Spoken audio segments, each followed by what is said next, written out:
जय माता की प्यारे दोस्तों, कैसे हैं आप सब। आज हम पढ़ने जा रहे हैं देवताओं द्वारा देवी की स्तुति करना। चंड मुंड के मुख से अंबिका के रूप की प्रशंसा सुनकर उनके पास शुंभ के दूत का जाना और निराश लौटना। आशा है आप सब जुड़े रहेंगे। ऋषि कहते हैं, पूर्व काल में शुंभ और निशुंभ नामक असुरों ने अपने बल के घमंड में आकर शचीपति इंद्र के हाथ से तीनों लोकों का राज्य और यज्ञों के भाग छीन लिए। उन दोनों ने सूर्य, चंद्रमा, कुबेर, यम और वरुण के अधिकार भी छीन लिए। वायु और अग्नि का काम भी वे स्वयं ही करने लगे। उन दोनों ने समस्त देवताओं को अपमानित, पराजित तथा राज्य से भ्रष्ट कर स्वर्ग से निकाल दिया। उन दोनों महान असुरों से अपमानित देवताओं ने अपराजिता देवी का स्मरण किया और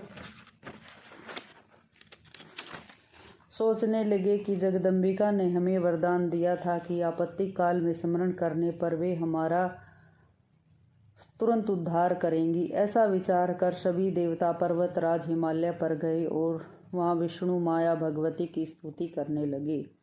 देवता बोले, देवी को नमस्कार है, देवी शिवा को सर्वदा नमस्कार है, पराकृति एवं भद्रा को प्रणाम है। हम लोग विनय पूर्वक जगदम्बिका को नमस्कार करते हैं। रुद्रा को नमस्कार है, नित्य गौरी और धात्री को बारंबार नमस्कार है। ज्योति स्वरूपा, चंद्र स्वरूपणी, सुख स्वरूपणी देवी को बारंबार नमस्कार है। शरणागतों का कल्याण करने वाली वृद्धि और सिद्धि स्वरूपा देवी को निरंतर नमस्कार है। राक्षसों की लक्ष्मी, राजाओं की लक्ष्मी, शिव पत्नी स्वरूपा आप जगदम्बिका हमारा कल्याण करे, आपको बारंबार नमस्कार है। दुर्गा, दुर्गम पारा, दुर्गम कष्टों को पार करने वाली, सबकी सारभूता, सर्वकारिणी, विख्याति कृष्णा और धूम्रा देवी को नमस्कार है।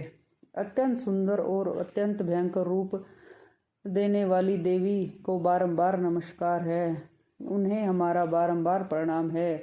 जगत आधारभूता कृति देवी को बारंबार नमस्कार है। जो देवी सब प्राणियों में विष्णु माया नाम से विख्यात है, उनको बारंबार नमस्कार है।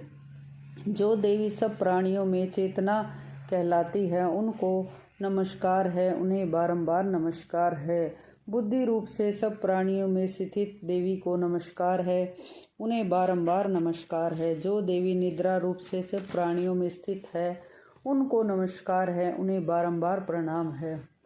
जो देवी शुद्धा रूप से स्थित देवी को बारंबार नमस्कार है। जो देवी छाया रूप से सब प्राणियों में विराजमान है, उन्हें बारंबार नमस्कार है। जो देवी जीवधारियों में शक्ति रूप में स्थित है, उनको नमस्कार है, उन्हें बारंबार नमस्कार है।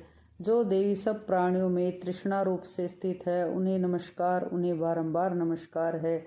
जो देवी सब प्राणियों में क्षमा रूप से विराजमान है, उन्हें बारंबार नमस्कार है। जो देवी लज्जा रूप से सब प्राणियों में स्थित है, उनको बारंबार नमस्कार है। जो देवी सब प्राणियों में शांति रूप से स्थित है, जो देवी सब प्राणियों में श्रद्धा रूप से स्थित है, उन्हें बारंबार नमस्कार है। जो देवी सब प्राणियों में कांति रूप से स्थित है, जो देवी सब प्राणियों में लक्ष्मी रूप से स्थित है, उन्हें बारंबार नमस्कार है। जो देवी सब प्राणियों में वृत्ति रूप से स्थित है, उनको नमस्कार है, उन्हें बारंबार नमस्कार है। जो देवी सब प्राणियों में स्मृति रूप से स्थित है, उनको नमस्कार, उनको बारंबार नमस्कार है। जो देवी सब प्राणियों में दृष्टि रूप से स्थित है, उन्हें बारंबार नमस्कार है। जो देवी सब प्राणियों में माता रूप में स्थित है, उनको नमस्कार है, उन्हें बारंबार नमस्कार है। जो देवी सब जीवों के इंद्रिय वर्ग और अधिष्ठात्री एवं सब जीवों में सर्वदा व्याप्त रहने वाली देवी, उन व्याप्ति देवी को बारंबार नमस्कार है। जो देवी अचिंत्य रूप से समस्त संपूर्ण व्याप्त रहने स्थित है, उनको नमस्कार है, उनको बारंबार नमस्कार है। पूर्व काल में अपने अभिष्ट की प्राप्ति होने से देवताओं ने जिनकी स्तुति की तथा देवराज इंद्र ने बहुत दिनों तक जिनका सेवन किया, उन कल्याण की आधारभूत ईश्वरी हमारा कल्याण एवं मंगल करते हुए हमारी सभी विपत्तियों को नष्ट करें। उद्दंड दैत्यों से पीड़ित हम सभी देवता जिन परमेश्वरी को नमस्कार करते हैं तथा विनम्रता पूर्वक भक्ति भाव से स्मरण किए जाने पर जो तत्काल सभी विपत्तियों का निवारण करती है, वे जगदम्बिका हमारा संकट दूर करे। ऋषिगण बोले, राजन, इस प्रकार संपूर्ण देवता स्तुति कर रहे थे। उस समय पार्वती जी गंगा जी में स्नान करके आई थी। सुंदर बोहें वाली उन भगवती ने देवताओं से पूछा, आप लोग यहाँ किसकी स्तुति कर रही हो?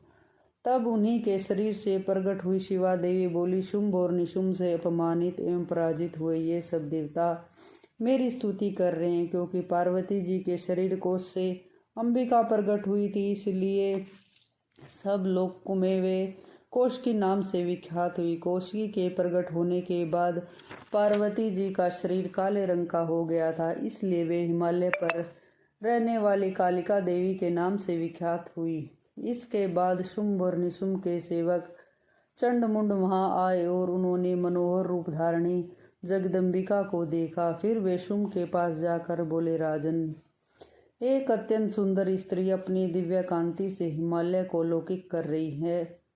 ऐसा उत्तम रूप हमने पहले कभी नहीं देखा है। असुरेश्वर, आप पता लगाइए वह देवी कौन है और आप उसे प्राप्त कीजिए, क्योंकि स्त्री रतन रूपा उस स्त्री का प्रत्येक अंग अत्यंत सुंदर है तथा वह अपने श्री अंगों की कांति से संपूर्ण दिशाओं को अलौकिक कर रही है। हे दैत्यराज, अभी वह हिमालय पर ही है और आप उसे देख सकते हो। प्रभु, मणि, हाथी, घोड़े आदि जितने भी तीनों लोकों के जितने भी उत्तम रत्न है, वे सभी आपके पास है। हाथियों में रतन भूत है रावत, उच्च शर्वा घोड़ा तथा अपराजिता का वह वृक्ष आपने इंद्र से ले लिया है। हंसों से जुता हुआ रतन भूत विमान जो पहले ब्रह्मा जी के पास था, अब आपके आंगन में शोभा पाता है। महापद्म नामक निधि आप कुबेर से छीन लाए है। समुद्र ने भी किंजकलिन की नाम की वह माला जो केसरों से सुशोभित है और जिसके कमल कभी कुंभलाते नहीं है, आपको भेंट दे दी है। स्वर्ण की वर्षा करने वाला वरुण का छत्र आपके घर में शोभा पाता है तथा यह श्रेष्ठ रथ जो पहले प्रजापति के अधिकार में था, अब आपके आंगन में शोभा पाता है। हे दैत्यवर, मृत्यु की शक्ति भी आप छीन लाए हैं। वरुण का पाश और समुद्र में होने वाले जितने रत्न हैं, वे आपके भाई निशुंभ के अधिकार में है। अग्नि ने भी स्वतः शुद्ध किए हुए 2 वस्त्र आपको दे दिए हैं। दैत्यराज, इस प्रकार सभी रत्न आपने एकत्रित कर लिए हैं, तब स्त्रियों में रतन कल्याणमयी उस देवी को भी आप अपने अधिकार में क्यों नहीं कर लेते? ऋषि कहते हैं, चंडमुंड के यह वचन सुनकर शुंभ ने सुग्रीव नामक महादैत्य को दूत बनाकर देवी के पास भेजा और कहा, तुम मेरी आज्ञा से उनके सामने इस प्रकार कहना कि ऐसी युक्ति करना जिससे प्रसन्न होकर वह शीघ्र ही यहाँ आ जाए। वह दूत पर्वत के अत्यंत रमणीय प्रदेश में जहाँ देवी विराजमान थी जाकर मधुर वाणी में बोला। दूत बोला, देवी, असुरों के राजा शुंभ ने जो तीनों लोकों के परमेश्वर है, उन्होंने मुझ दूत को आपके समीप भेजा है। उनकी आज्ञा का उल्लंघन कोई भी देवता नहीं करता। समस्त शत्रुओं को उन्होंने जीत लिया है और उन्होंने जो कुछ कहा है वह आप सुनिए।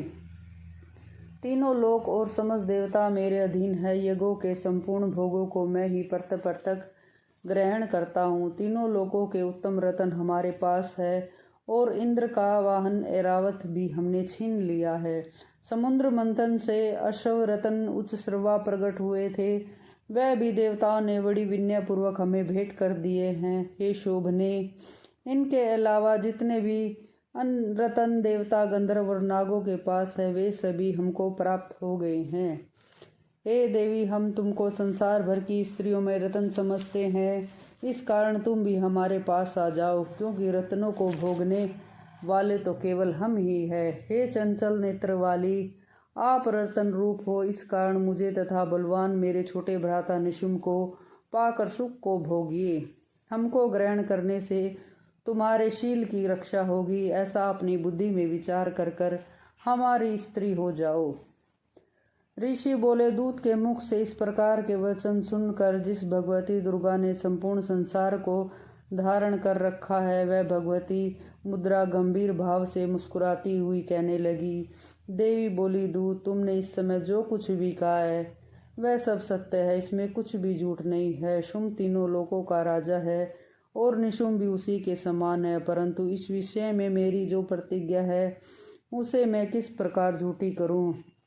मैंने अपनी अल्प बुद्धिवश जो प्रतिज्ञा की है उसे सुनो। जो मुझे संग्राम में जीत लेगा और मेरे घमंड को दूर कर देगा तथा संसार में मेरे समान बलवान होगा, वही मेरा पति होगा। इस कारण शुंभ तथा निशुंभ माँ असुर यहाँ आकर मुझे जीत ले और तत्काल ही मेरा पाणी ग्रहण कर ले, इसमें विलंब की आवश्यकता नहीं है। दूत बोला, देवी, तुझे बड़ा अभिमान है, मेरे सामने इस प्रकार की बातें मत कहो। तीनों लोकों में ऐसा कौन पुरुष है जो शुंभ निशुंभ के आगे ठहर सकता हो? इनके अलावा अन्य असुरों के सामने समस्त देवता युद्ध में नहीं ठहर सकते, फिर तुम अकेली स्त्री किस तरह उनका सामना करोगी? इंद्र आदि सभी देवता जिन शुंभ निशुंभ आदि के आगे नहीं ठहर सके, तुम स्त्री होकर उनके सम्मुख किस प्रकार ठहरोगी? इस कारण तुम मेरा कथन अनुसार शुंभ निशुंभ के पास मेरे साथ चलो। ऐसा करने से तुम्हारे गौरव की रक्षा होगी, अन्यथा जब वे केस पकड़कर घसीटेंगे तब तुम्हें अपमानित होकर अपनी प्रतिष्ठा खोकर जाना पड़ेगा। देवी ने कहा, तुम्हारा कहना बहुत ठीक है, शुंभ बलवान है और निशुंभ भी बड़े पराक्रमी है, किंतु क्या करूं? मैंने पहले बिना सोचे समझे जो प्रतिज्ञा कर ली है, अतः अब तुम जाओ। मैंने तुमसे जो कुछ कहा है वह सब कुछ दैत्यराज से आदर पूर्वक कह देना, फिर वो जो उचित समझे करें। जय माँ भगवती, जय माँ भवानी।